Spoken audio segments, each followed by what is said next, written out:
जैसा कि हमने पहले के सेशन में व्यष्टि और समष्टि अर्थशास्त्र में अंतर पढ़ा था, आज हम पढ़ेंगे समष्टि और व्यष्टि अर्थशास्त्र की परस्पर निर्भरता। इसमें क्वेश्चन ऐसा भी बनता है कि समष्टि और व्यष्टि अर्थशास्त्र एक दूसरे के विरोधी न होकर पूरक हैं, या व्यष्टि और समष्टि अर्थशास्त्र की अंतर्निर्भरता समझाइए।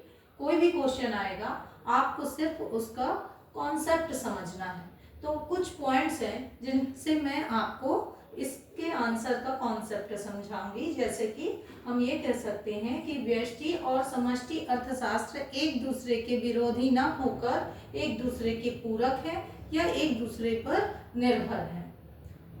समष्टि एवं व्यष्टि अर्थशास्त्र आर्थिक विश्लेषण की दो शाखाएं हैं। आप लोगों ने पहले ही पढ़ा था, व्यष्टि अर्थशास्त्र एवं समष्टि अर्थशास्त्र, और दोनों ही शाखाओं के अलग अलग क्षेत्र हैं, दोनों ही अलग अलग क्षेत्र में काम करते हैं।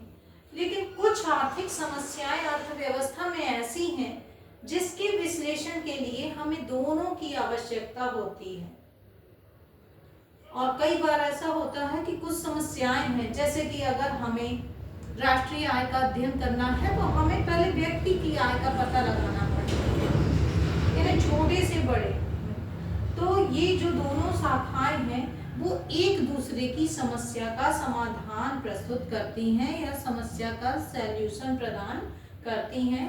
इसलिए हम कह सकते हैं कि समष्टि और व्यष्टि अर्थशास्त्र एक दूसरे के विरोधी नहीं बल्कि पूरक हैं। ओके, समझ में आ गया होगा, आशा करती हूँ।